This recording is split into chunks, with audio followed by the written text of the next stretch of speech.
Түркістан дегеніміз не, және оны неге шығыс пен батысқа бөледі? Түркістан бұл исламдық және парсылық дәстүрде Орта Азияда түркі және Иран тілді халықтарда қоныстанған аумақтарды білдіретін тарихи географиялық атауы. Бұл термин парсы тілінде Түркістан, түркілердің жері деген сөзден шыққан. Жазба деректерде бұл атау алғаш рет 10-11 ғасырларда Аль-Бируни, Махмуд Кашғари сияқты ғылымдардың еңбектерінде кездеседі. Алайда Түркістанның нақты шекаралар болмаған, бұл ұғым көбіне мәдени өркениеттік кеңістік ретінде қарастырылған. Ол Каспий теңізі мен Тянь-Шань аралығы, сондай-ақ Сырдария мен Тарим ойпатының арасындағы өңірді қамтыды.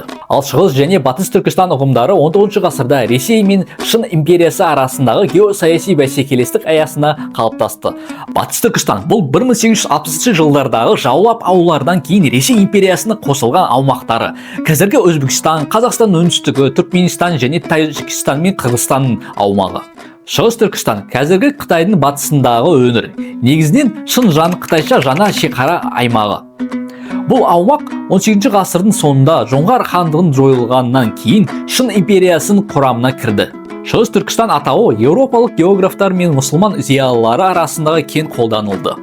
Бұл атау Қытайдың Синьцзянь атауына балама ретінде қолданылып, өңірдің тарихи ерекшелігін және оның исламдық әрі түркілік өркениетпен тығыз байланысын көрсететін символы болды. Сол себепті Түркістанды шығыс пен батысқа бөлу біртұтас мәдени өркениеттік кеңістіктің отарлық саясат пен империялық идеология әсерінен қайта мәнге ие болуының нәтижесі.